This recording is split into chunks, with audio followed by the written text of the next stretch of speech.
नमस्कार। प्लांटेक्स में आपका स्वागत है और हमेशा की तरह आपसे निवेदन है प्लांटेक्स को सब्सक्राइब करें, हमारे वीडियोस को लाइक करें, बेल आइकन को जरूर दबाएं और फ्रेंड्स एंड फैमिली के साथ वीडियोस को शेयर भी जरूर करें। दोस्तों, अपने पड़ोसी देश नेपाल में पिछले कुछ दिनों से भयंकर घमासान मचा हुआ है।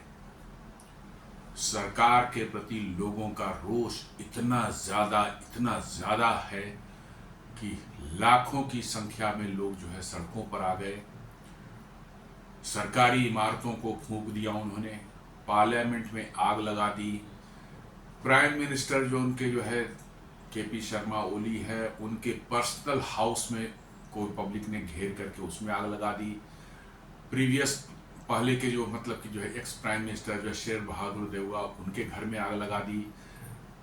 उस कमल दहल प्रचंड जो है वो एक्स प्राइम मिनिस्टर हैं, उनके पर्सनल हाउस प्राइवेट हाउस को जो है आग लगा दी। एक तो एक्स प्राइम मिनिस्टर हैं, उनकी वाइफ को जिंदा जला दिया लोगों ने। यह बड़ा विभत्स घटना हुई है। उनकी पत्नी को लोगों ने जिंदा जला दिया। गवर्नमेंट सेक्रेटेरिएट हैं, जितने भी गवर्नमेंट ऑफिसर्स हैं, पूरी नेपाल जनता ने बिल्कुल फूंक दिया। और नेपाल अल्टीमेटली जो है सारे मिनिस्टर्स जो है रिजाइन करके भाग चुके हैं वहाँ से। कितनों को फाइनेंस मिनिस्टर की वीडियो आई तो उसको कैसे दौड़ा दौड़ा कर लोगों ने सड़कों पर पीटा है। प्राइम मिनिस्टर ने रिजाइन कर दिया, वो सुन रहे हैं कि दुबई भाग चुके हैं। और उनके बहुत से मिनिस्टर्स भी जो है सारे मिनिस्टर्स करके रिजाइन कर चुके हैं और वो या तो देश छोड़ के भाग चुके हैं या देश में कहीं गुप्त जगह पर छुपे हुए हैं जनता की के आक्रोश से बचने के लिए। पता ही चल रहा है सरकार वहां किसके कंट्रोल में है, कौन चला रहा है। आज कुछ खबर आ रही कि शायद वहां के आर्मी चीफ ने जो है लोगों से अपील की है और आर्मी चीफ ही अभी फिलहाल जो है सरकार को जो है चला रहे हैं, व्यवस्थाओं को जो है नॉर्मल करने की कोशिश कर रहे हैं। और उनकी रेपुटेशन भी वहाँ की जनता के बीच में है, काफ़ी जनता उनकी बात मान भी रही। आज सुबह से ऐसा लग रहा है कि शायद वहाँ थोड़ी जो घमासान मचा हुआ था सड़कों पर, पूरा का पूरा काठमांडू जो है बिल्कुल धुएं से भर गया था। इतने बिल्डिंग्स जलाए गए, इतने सरकारी मतलब कि जो है प्रॉपर्टीज को में आग लगाई गई। दरअसल पिछले कुछ समय से 1-2 साल से आप देखेंगे नेपाल में ये सब चीजें सुलग रही थी लोगों के बीच में। पिछले 15 सालों में आप देखेंगे जब से 2008 से जो है बनी है वहां डेमोक्रेसी आई है, 15 सालों में जो है 12 सरकारें वहां आ चुकी हैं। मैंने प्राइम मिनिस्टर भी बनते हैं 10 महीने, कोई 6 महीने, कोई 1 साल, और फिर उनकी सरकार गिर जाती है। फिर वो सारे के सारे पॉलिटिकल पार्टी वहां, कोई ये नहीं कह सकते कि ये जो है पावर में है और ये अपोजिशन में नहीं, सब मिल जा रहे हैं।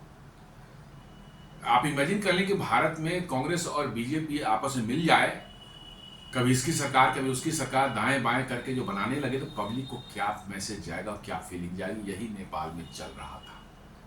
कभी वो बन जा रहा है, उसको हटा दिया जा रहा है तो दूसरी सरकार बन जा रही है, लेकिन इसके लोग उसमें मिनिस्टर बन जा रहे हैं। मतलब उन पावर से उनका मतलब कि पावर में रहना उनका एकमात्र एम था। और भयंकर करप्शन, भ्रष्टाचार में लिप्त था पूरी सरकार और सारा पॉलिटिकल सेटअप वहां का। और आम लोगों में जो है इतनी ज्यादा मतलब बेरोजगारी फैली, 20% तक जो है ये यूथ में जो है बेरोजगारी फैली हुई थी और कोई सुनने वाला उनका नहीं था। उनकी बातें जो है वहाँ नेपाल में बिल्कुल सुनी नहीं जा रही थी। नेपाल के इसके जो भी ये रहे हैं, प्राइम मिनिस्टर रहे हैं अभी पिछले कुछ सालों में, धीरे धीरे वो निरंकुश होते जा रहे थे।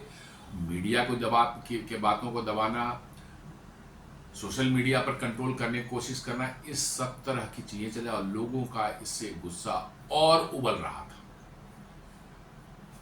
और अल्टीमेटली पिछले 3 दिनों में वो गुस्सा निकल करके आया। इसका ट्रिगर पॉइंट हुआ जो है जब सरकार ने वहां सोशल मीडिया को बैन कर दिया, ब्लॉक कर दिया। जी हाँ, सोशल मीडिया को ब्लॉक कर दिया गया और उसके बाद जो है पूरी की पूरी जनता, खासकर यूथ्स जो वहाँ के हैं, जिसको जेन जी बोल रहे हैं सब। जेन जी क्या होता है, कुछ नहीं, बेकार के टर्म है, लेकिन हाँ कह सकते हैं कि वहाँ के युवा जो है, ज़्यादातर वैसे सभी उम्र के लोग थे, लेकिन ज़्यादातर युवा थे उसमें, वो सड़कों पर आ गए। इतनी मतलब स्थिति खराब हो गई, सरकार ने जो है पुलिस और सेना को गोली चलाने के आदेश दे दिए। गोली चली और जैसा बताया जा रहा है कि 20 से 22 लोग जो है मारे गए। ऑफिशियल एस्टिमेट है, ऐसे लोग बोल रहे हैं कि 40 to 50 भी हो सकता है, लेकिन ऑफिशियल जो फिगर दी गई है 19 लोगों की दी गई थी, बाद में फिर शायद 20 या 22 हो चुका है। और स्थिति इतनी खराब है कि आप अंदाज़ा नहीं लगा सकते। बड़े बड़े होटल्स जो है उसको फूंक दिया लोगों ने। अब ये सिर्फ काठमांडू में नहीं, पूरे नेपाल में फैल चुका है। जी हाँ, पोखरा ले लीजिए, ललितपुर ले लीजिए, कहीं पर भी आप देख लें, वीरगंज ले लें, मतलब विराटनगर ले, हर जगह लोग जो सड़कों पर आ गए और ऐसा तांडव मचाया कि सरकार के प्राइम मिनिस्टर कहाँ गए, उनके मंत्री कहाँ गए, किसी का कोई अता पता नहीं है। सारे के सारे गायब हो चुके हैं।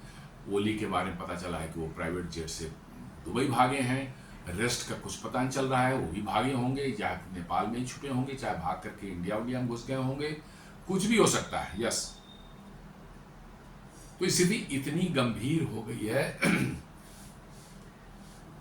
और निश्चित रूप से चूंकि भारत की सीमाएं लगती, बड़ी लंबी सीमा लगती है नेपाल से जो है, तो ये हमारे लिए चिंता का विषय है। ऐसे ही समय का फायदा उठा करके जो है ISI और ये सब टाइप के एलिमेंट जो है भारत में घुसते हैं और फिर भारत में तबाही मचाते हैं। तो आइए समझने की कोशिश करते हैं। Nepal PM Oli resigns after army chiefs asks him to quit amid Gen Z protest. जी हाँ, ये जेन जी जो है, ये बेकार का टर्मिनोलॉजी यूज किया जा रहा है। वो यूथ्स और नए लोग, सारी जनता थी। जेन जी का मतलब है कि साहब वो सारे स्टूडेंट्स नहीं थे, ऐसी बात नहीं है। Correct, protest continued in Nepal for the second day despite the government announcing that it has lifted the ban on the social media platforms. Demonstrators demanded Oli's ouster and the government dismissal after 20 people were killed on Monday, all over 250 injured. जी हाँ, 20 लोग मारे गए और उसके बाद ओली ने resign किया और वो वहाँ से भाग चुके हैं। उनके मंत्री को दौड़ा कर लोगों ने मतलब कि सड़क पर पीटा है। इसकी वीडियोस भी निकल करके आई है और ऑलमोस्ट सबों के प्राइवेट जो मकान थे उसको पब्लिक ने बिल्कुल आग के हवाले कर दिया है। एक जैसा मैंने बताया कि एक्स प्राइम मिनिस्टर थे, उनकी पत्नी भी उसमें जल गई, किसी ने उनका मकान में आग लगाया, वो शायद मकान के अंदर थी, वो जल गई, उनकी मृत्यु हो गई। बड़ा दुखद है ये। और इस तरह की घटना जो है नेपाल को बिल्कुल झकझोर कर रख दिया है। नेपाल में पिछले कुछ सालों से चल रहा था, लास्ट ईयर आप देखे होंगे कि वहाँ के अंतिम राजा जो थे ज्ञानेंद्र, उन्होंने नेपाल में बहुत दिनों बाद जो है नेपाल में काठमांडू पहुँचे थे और उनके स्वागत में करीब 2-4 लाख लोग जमा हो गए थे और सभी डिमांड कर रहे थे कि नेपाल में राजशाही वापस आए और नेपाल को हिंदू राष्ट्र फिर से बनाया जाए। बड़ी जोर पकड़ रही थी, फिर वो वापस चले गए तो बात आगे बढ़ी नहीं। लेकिन ये सब पार्ट है उसी का, मतलब धीरे धीरे लोग उबल रहे थे। जो डेमोक्रेसी जो पिछले साल से मजाक जो चल रहा था, पूरी तरह से ये KP शर्मा, ओली वगैरह की सरकारें जो हैं ये पूरी तरह से चाइनीज कंट्रोल में थी। लोग तो बताते हैं कि चाइनीज एम्बेसी जो वहाँ पर थी नेपाल में, वहीं से चलता था पूरा का पूरा उनका, मतलब कि जो है शासन जो है, वहाँ से जो आदेश आते थे KP शर्मा ओली वही करते थे। लोग तो यहाँ तक कहते हैं कि उनकी जो लेडी एम्बेसडर थी शी हनी ट्रैप्ड ओली, और उनके कुछ आपत्तिजनक वीडियोस भी चीन के पास थे, इसलिए ओली जो है इधर उधर दाएं बाएं करने के पोजीशन नहीं थे और इसलिए जो है पूरी तरह से चाइनीज कंट्रोल में चल रहे थे वो। The crisis began with the government's decision to impose a blanket social media ban on platforms like Facebook, Instagram, X, जिसको ट्विटर बोलते थे पहले, यूट्यूब एंड व्हाट्सएप, इन सबों को सरकार ने बैन कर दिया। हालांकि इसके पीछे है कि उन्होंने कुछ अप्रैल महीने में कुछ जारी किया था एक नोटिफिकेशन कि इन लोगों को नेपाल में रजिस्टर कराना पड़ेगा ताकि लीगली इनको मॉनिटर किया जा सकते कि इनको कंट्रोल किया जा सके। और उसके लिए इन्होंने नोटिफिकेशन जारी किए थे, लेकिन उसमें वो लोग सारे सोशल मीडिया वाले आनाकानी कर रहे थे। फिर मामला कोर्ट में गया और वहाँ की नेपाल की सुप्रीम कोर्ट ने जो है दिया कि वो नहीं, बैन किया जाए इनको, और इसी के आधार पर सरकार ने इसको बैन किया था। लेकिन ये मामला उल्टा पड़ गया, पब्लिक चढ़ दौड़ी, मतलब कि जो है सरकारी पूरे तंत्र पर जो है, और पूरा का पूरा सरकारी तंत्र जो है उसको तहस नहस करके रख दिया। न वहाँ सरकार की बिल्डिंगें बची हैं, न वहाँ की पार्लियामेंट बची है, न उनके सरकारी आवास बचे हैं, और सरकारी छोड़ जो उनके पर्सनल आवास, प्राइवेट जो भी जो उनके मकान थे वो भी नहीं बचे हैं। पूरी तरह से जो है नेस्तनाबूद कर दिया है। अभी नेपाल में क्या हो रहा है कुछ पता नहीं चल रहा है ठीक से। जो है इंटरनेशनल एयरपोर्ट जो है वो पूरी तरह से बंद कर दिया गया है, आर्मी ने टेक ओवर कर लिया है, इंटरनेशनल फ्लाइट्स आनी जानी बंद है। बहुत से भारतीय टूरिस्ट वहाँ फंसे हुए हैं और सरकार से गुहार लगा रहे हैं कि उनको हेल्प किया जाए। The move was justified by Oli's admission as an attempt to curb information, cyber crime and anti-national activities, but it was widely seen as a direct attack on freedom of expression. जो ओली सरकार ने जो ban लगाया था, उन्होंने कहा कि miss information जो है उसको किस तरह से कंट्रोल में किया जाए, साइबर क्राइम्स जो होते हैं उसको किया जाए कंट्रोल में करने का उनका आइडिया था, एंटी नेशनल एक्टिविटीज़ को रोकने का उनका इरादा था। और लेकिन ये चूंकि फ्रस्ट्रेशन पब्लिक में इतना ज़्यादा पहले से चल रहा था और इश्यूज को लेकर, खासकर भ्रष्टाचार और अनएम्प्लॉयमेंट खासकर जो है, इसको लेकर इतना ज़्यादा पब्लिक में आक्रोश था कि उनको पब्लिक ने महसूस किया कि उनके फ्रीडम ऑफ एक्सप्रेशन पर जो है सरकार लगाम लगाना चाह रही है। और इसको जो है ऑलरेडी फ्रस्ट्रेटेड थे, ऑलरेडी एजिटेटेड थे, और उसमें जैसे ही ये ऑर्डर्स आया पब्लिक सड़कों पर आ गई। और उसके बाद जो है उसको रोकने के लिए जो है सरकार को जो है आर्मी और पुलिस को बुलाना पड़ा, और उस फायरिंग में जब 20 लोग मारे गए उसके बाद तो स्थितियाँ बिल्कुल आउट ऑफ कंट्रोल हो गई, नियंत्रण से पूरी तरह से बाहर हो गई। और अब अभी ऐसी स्थिति है कि वहाँ कोई सरकार नाम कहे नहीं, बिल्कुल वैक्यूम कर सकते हैं। This has sparked massive protests, especially among Gen Z youths who rely heavily on digital platform for education, activism and employment. जी हाँ, सोशल मीडिया का इस्तेमाल बहुत लोग जो है कुछ अपने एजुकेशन के लिए भी करते हैं, खासकर यूट्यूब वगैरह देखिएगा, एजुकेशनल मतलब कि वीडियोज आते हैं उसका भी इस्तेमाल करते हैं लोग। देन एम्प्लॉयमेंट के लिए भी इसमें कुछ होता है, बहुत से लोग यूट्यूबर्स हैं जो कि इसके थ्रू जो अपना रोजगार माने पैदा करते हैं अपने लिए जो है। तो यदि आप बंद करते हैं तो उनका जो ऐसे ही उनको रोजगार कहीं नहीं मिल रहा है, जो चल रहा था वही बंद हो जाएगा। देन एक्टिविज्म भी करते थे, मतलब कि जो सरकार के प्रति हो, चाहे सरकार के अगेंस्ट में हो, चाहे सरकार फेवर में हो, ये सब सोशल मीडिया पर चलते रहता है, it part and parcel of the social media life. लेकिन यहाँ पर उल्टा हो गया कि लोगों को लगा कि भाई यहाँ पर सरकार जो है हमारी, जो हम ऑलरेडी फ्रस्ट्रेटेड हैं, अनएम्प्लॉयड हैं, और सोशल मीडिया के थ्रू कुछ अपना मैंने जो है अपनी एक्सप्रेस करना चाहते हैं, अपने जो है गुस्से को जो है उसको भी सरकार बंद करना चाहती है। लोग सड़कों पर आ गए और स्थिति जो है बहुत ही विकराल हो गई। और नेपाल का जो की हालत जो हुई है वो देख करके जो है ऐसा लगता है कि जनता यदि गुस्से में आ जाए तो क्या हो सकता है। Escalation. What began as a peaceful demonstration quickly turned into nationwide unrest. Protesters filled the streets of Kathmandu and other cities. जी हाँ, जैसे मैंने बताया कि it was not only confined to the Kathmandu, but पूरे नेपाल के डिफरेंट सिटीज में भी उतने ही वायलेंट प्रोटेस्ट हुए। नेपाल कोई बहुत बड़ा देश नहीं है, कुछ इंपॉर्टेंट शहर हैं वहाँ पर, 4-5 जो हैं, और उसका छोटे छोटे टाउन्स हैं। लेकिन चूंकि छोटा होने का जो इन्फॉर्मेशन इधर उधर और उनकी समस्याएं करीब करीब एक जैसी ही होती है।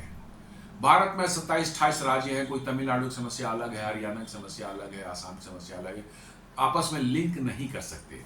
लेकिन वो छोटा होने के कारण समस्याएं उनकी एक जैसी हैं, और इसलिए उनको आपस में एक कोहेसिव फोर्स के रूप में जो है आगे आना जो है बड़ा आसान हो जाता है। जो पूरी उनकी सबकी समस्याएं एक ही है तो वो एक साथ प्रोटेस्ट में आ जाते हैं।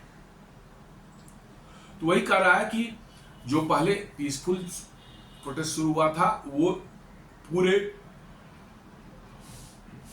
नेशन वाइड जो है वो एकदम बिल्कुल वायलेंट मतलब कि अनरेस्ट हो गया और protester filled the streets of Kathmandu and other cities. पूरे देश में वो हालत हो गई।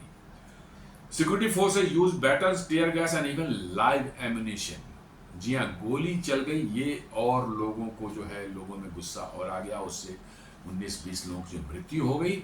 इसको लेकर के जो है फिर तो जनता जो है पब्लिक जो है बिल्कुल आउट ऑफ कंट्रोल हो गई और वो उसके बाद सेना ही पीछे हट गई, पुलिस ही पीछे हट गई। कुछ पुलिस वालों को भी मारे गए हैं इसमें पब्लिक के द्वारा जो है।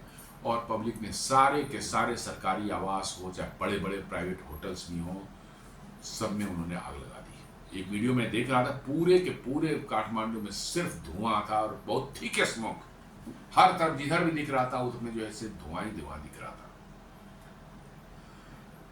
The crackdown led to at least 19 to 20 confirmed deaths and hundreds of injuries। जी हाँ, 19 से 20 confirmed न्यूज है, बट लोग बता रहे हैं कि ज्यादा भी हो सकता है। Targeting symbols of power, protesters stormed government offices including Oli's own office। They set fire to residences of senior political leaders including Prime Minister's private home।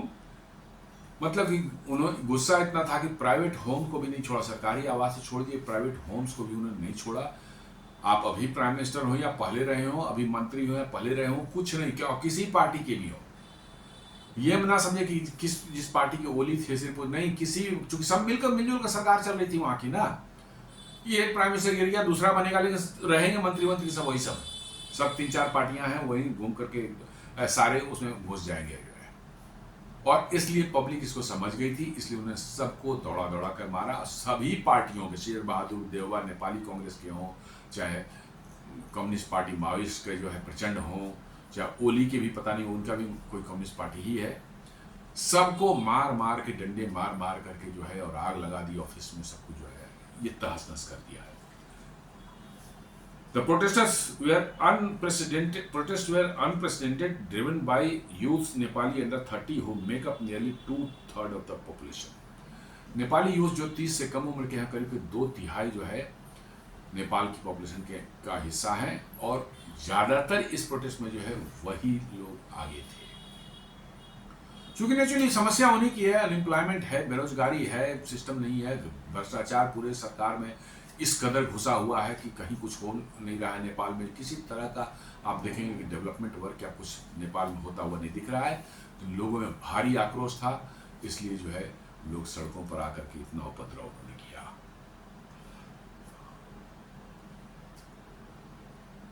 Nepal protesters set fire to leaders home in new day of rage. जी हाँ, ये New York times लिख रहा है कि सारे के सारे नेताओं के, करीब करीब सभी नेताओं के घर फूंक दिए गए, शायद ही किसी का बचा हो। और सारे नेता या तो भाग चुके नेपाल छोड़ करके, चाहे अंडरग्राउंड वहां कहीं हो गए हैं, जिससे जनता के सामने ना आए। किसी का कोई अता पता नहीं है। उनके घर जला दिए गए, उनकी प्रॉपर्टी जो थी पूरे प्रॉपर्टी जो जला दिए गए हैं। एंड पूरी तरह से जो है वहां पर एक वैक्यूम क्रिएट हो चुका है। सरकार नाम की कोई चीज नहीं है। आर्मी ने आज सुबह से शायद ऐसा सुनने में आ रहा है कि टेक ओवर किया है। लेट अस सी क्या होता है।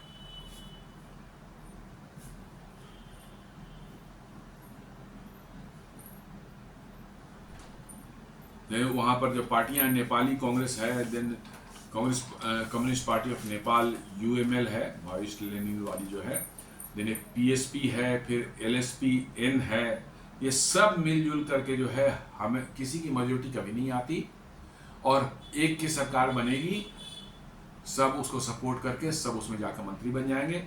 उसकी सरकार गिर जाएगी, किसी दूसरे पार्टी का जो है प्राइम मिनिस्टर बनेगा, वो फिर उसमें सारे के सारे घुस जाएंगे।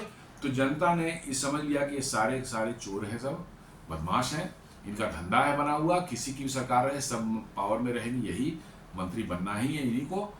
जनता सड़क पर आई है, दौड़ा दौड़ा करके मारा और सारी के सारे जो है सरकारी दफ्तरों में, सारे मिनिस्टर्स के जो है प्राइवेट हाउसेज में, सरकारी हाउसेज जो है उसमें सब जगह आग लगा दी।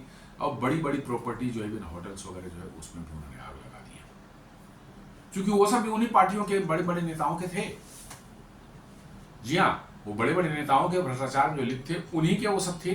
थे, बहुत बड़े बड़े प्रॉपर्टीज, होटल्स हैं, ये सब रिसोर्ट्स हैं, उसमें भी पब्लिक ने जो है भरपूर उत्पात मचाया और पूरा का पूरा उसमें सब आग लगा के उसको बिल्कुल सत्यानाश किया।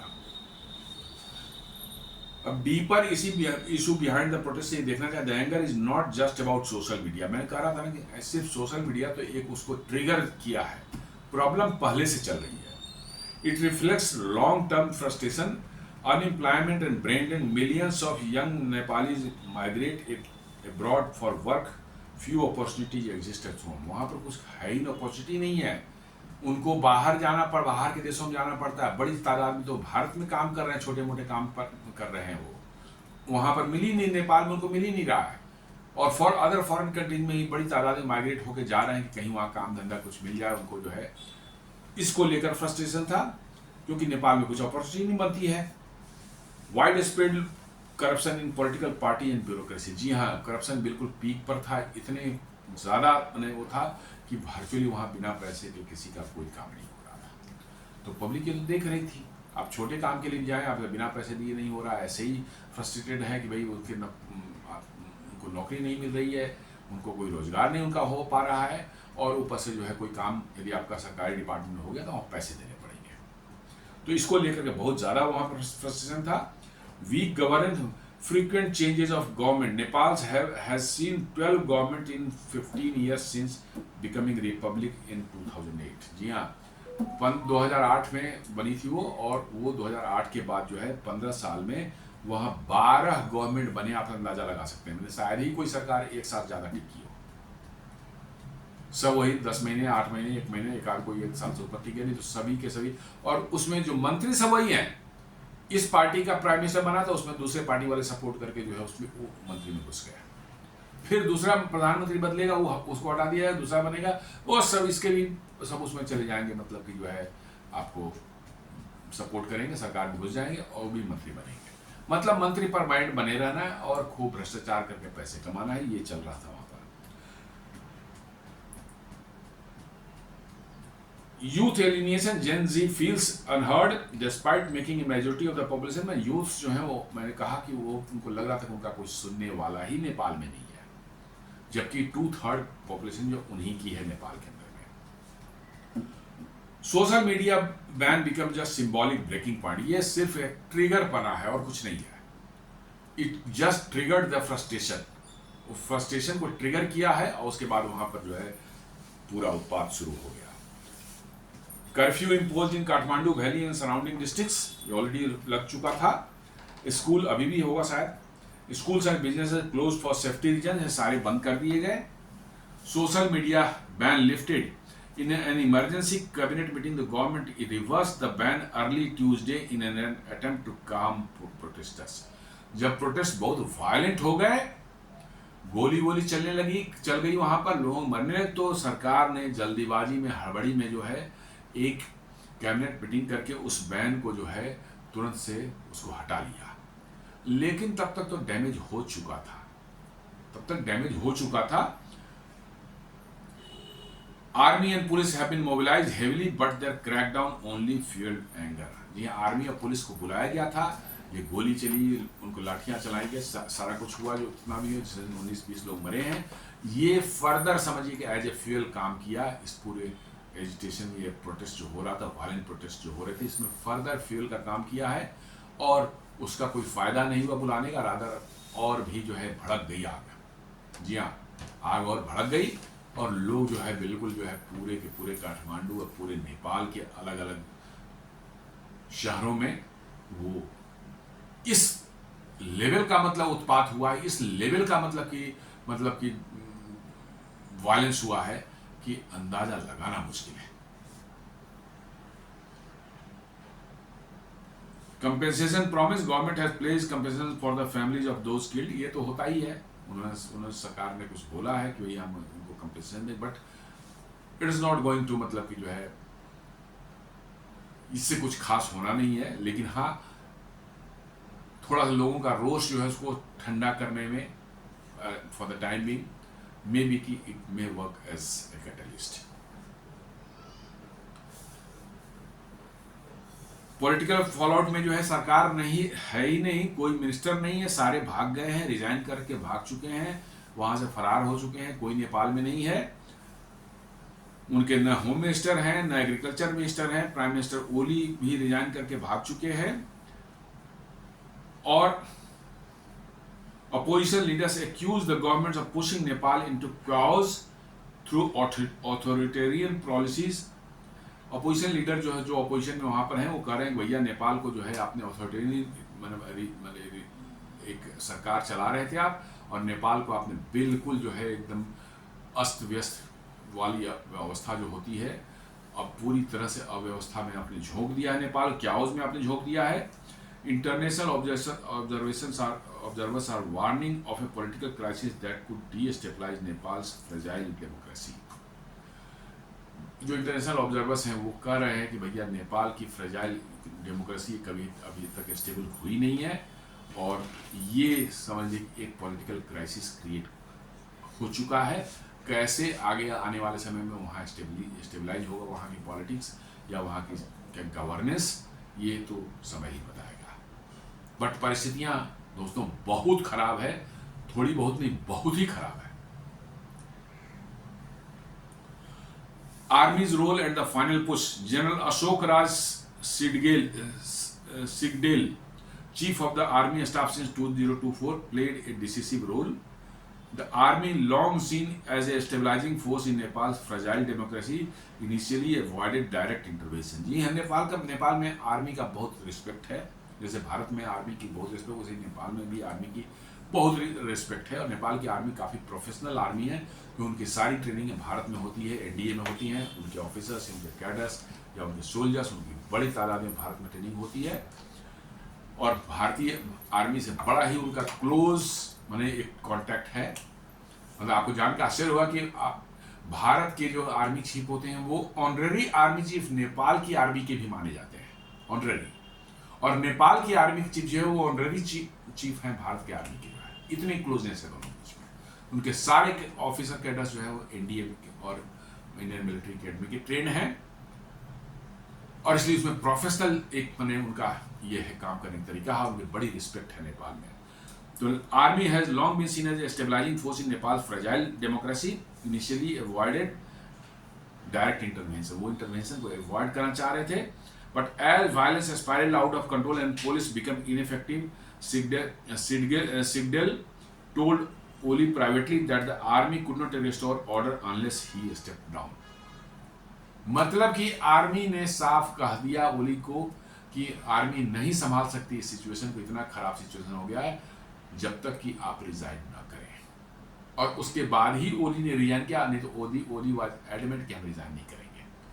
तो जब आर्मी चीफ ने उनसे कहा कि भैया आउट ऑफ कंट्रोल है, जब तक आपने रिजाइन करें, पब्लिक शांत नहीं होगी, तब जाकर उन्होंने रिजाइन किया, फरार हो गए वहां से।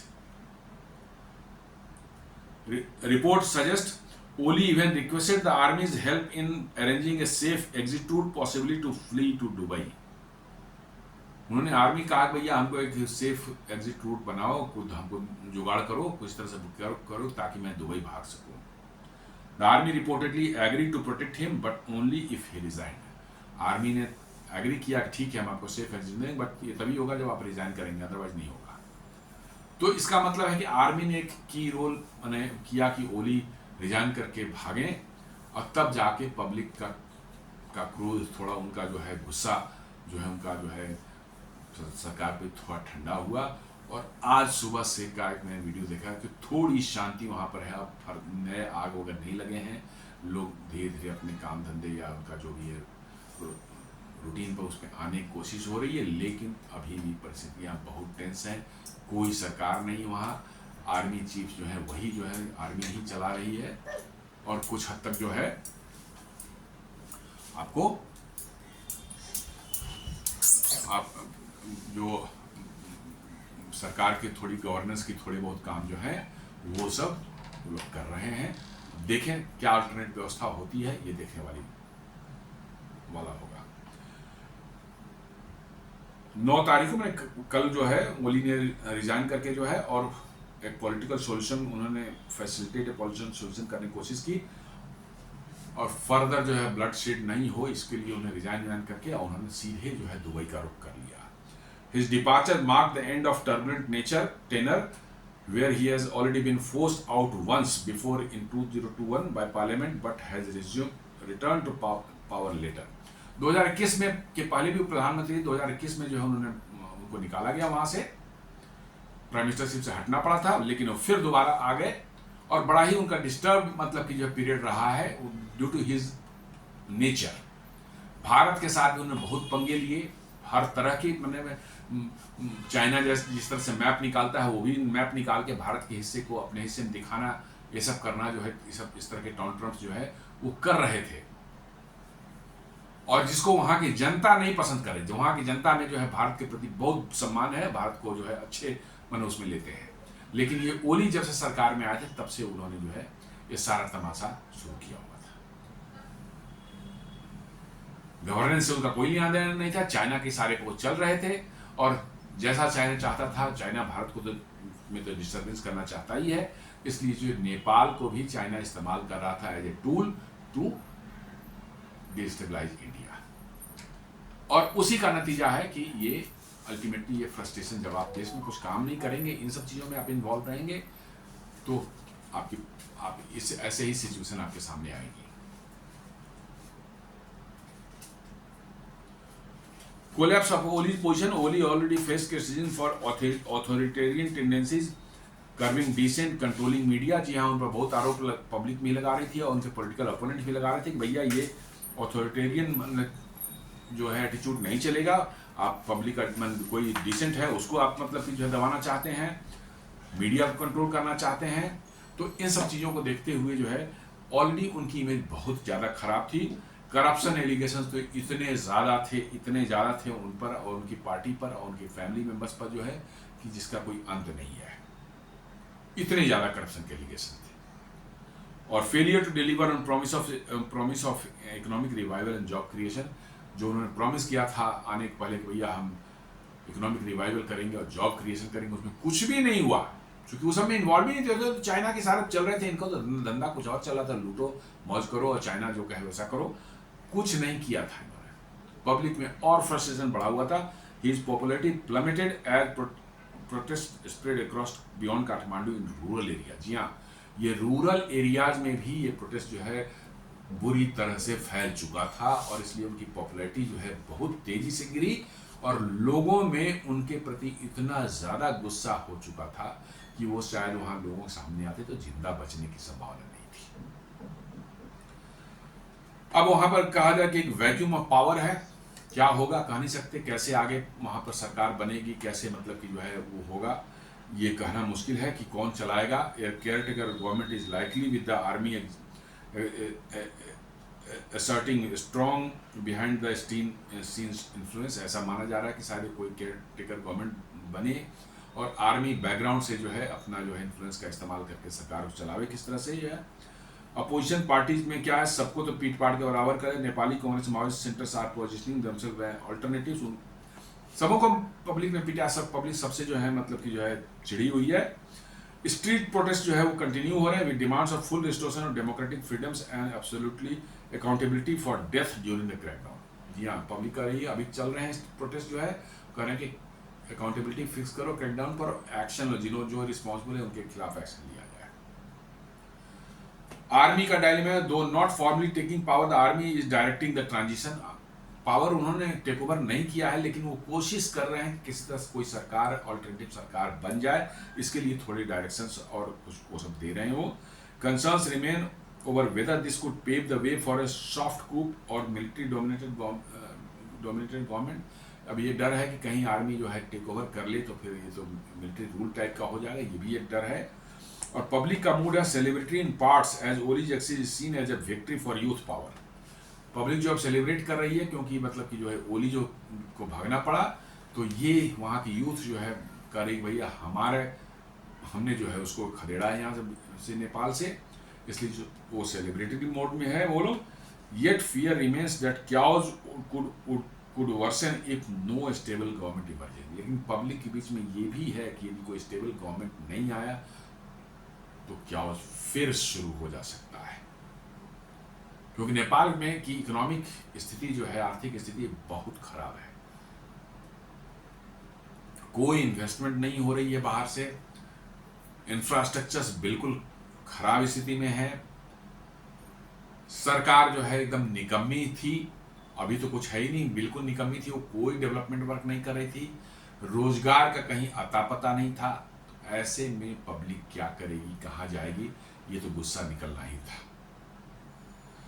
इन बिटवीन जो है एक बालेंद्र शाह हैं, जो कि काठमांडू के मेयर है और पहले एक रैपर्स थे, मतलब रॉक स्टार टाइप के जो जाते हैं रैपर्स, सॉन्ग जो वगैरह होते हैं, वो उस टाइप के थे, इनका बड़ी पॉपुलर है और ये बाद में जो है काठमांडू के मेयर बन गए। यंग है, लोगों में बड़ी इनकी पॉपुलैरिटी है और इन्होंने लोगों से काम डाउन होने के लिए जो है अपील किया है और पब्लिक के बीच में इनका इतनी अच्छी इमेज है कि पब्लिक करे कि भाई इसी को प्राइम मिनिस्टर बनाओ, यही सरकार चलाएगा।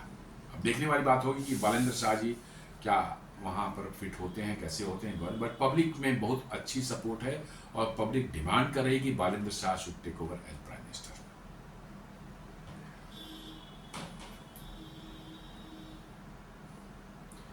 इंटरनल रिस्पॉन्स में है, चूंकि हमारा इंटर्न की प्लेयर है, मैंने इंडिया का मैंने बिल्कुल ये है क्या कहते हैं नेबर है, वो सटा हुआ है, हमारे से बाउंड्री रखती है, तो भारत ने अपने कंसर्न्स जाहिर किए हैं। निश्चित रूप से सरकार जो है अंदर से अंदर जो है जो व्यवस्थाएं करनी हो कि सबकी वहाँ मतलब कि एनार्की ना फैले नेपाल में, जो है वहाँ पर कोई एक स्टेबल गवर्नमेंट बन जाए, इसके लिए भारत सरकार निश्चित रूप से अंदर अंदर कोशिश कर रही होगी। India has express concern about instability on its northern border. China has avoided strong statements but is keen to prevent Nepal from drifting further into Western influence. जी हाँ, चाइना ने इस पर कोई खास अवॉइड किया है कोई स्ट्रॉन्ग स्टेटमेंट देने से, लेकिन उनको डर है कि अब नेपाल के वेस्टर्न इन्फ्लुएंस में चला जाए, क्योंकि लोगों का मामला है कि इस प्रोटेस्ट को भड़काने में जो है अमेरिकन डीप स्टेट का हाथ है। काफी लोग कह रहे हैं समस्याएं तो हो तो रहेंगी तभी कुछ होता है, बिना समस्या के तो कुछ होगी नहीं, लेकिन वो ट्रिगर करने का जो काम करता है वो कोई ना कोई करवाता है। तो लोगों का मानना है कि नेपाल चूंकि वो केपी शर्मा ओली जो है कि सरकार जो है पूरी तरह से चाइनीज ग्रिप में थी, फर्स्ट टर्म में भी और सेकेंड टर्म में भी जो है, तो लोगों का मानना है कि वेस्टर्न जो पावर्स जो है, खासकर अमेरिका का CIA और ये सब जो है डीप स्टेट वाले जो है, उन्होंने शायद इसको मतलब किया होगा, हो सकता है, इसमें कोई वो नहीं है, बट खुलकर भी बातें सामने नहीं आई है। लेकिन चाइना को ये डर है कि कहीं नेपाल अब उसका साथ छोड़कर वेस्टर्न के साथ में उसके नजदीक आना पड़ गया। भारत ने अपने जो लोगों को कहा है कि भैया नेपाल में जो है टू एक्सरसाइज कॉशन जहाँ है वहाँ सुरक्षित रहिए, ज़्यादा बाहर निकलने करने की जरूरत नहीं है। हमारे एम्बेसी भी वहाँ लोगों से अपील कर रही, भारतीय जो वहाँ गए हुए हैं, कि जो जहाँ है सुरक्षित स्थान पर वहीं बने रहें, ज़्यादा बाहर निकलने की जरूरत नहीं तो कुछ भी हो जा सकता है।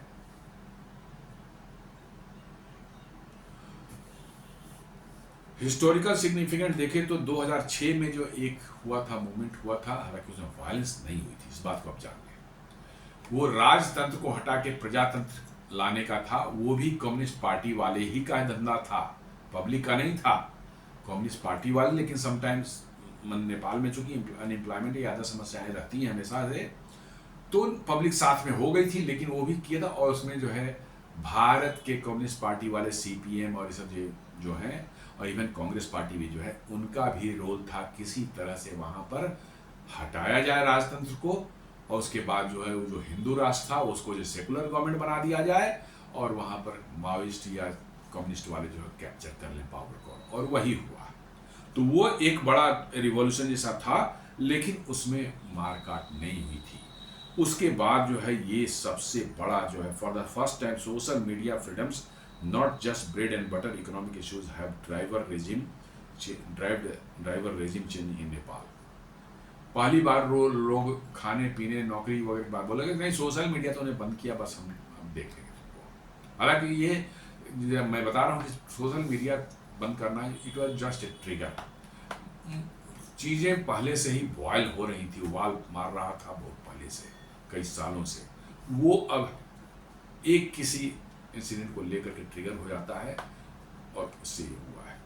The army's intervention while not a full coup highlights the fragility of Nepal's democracy.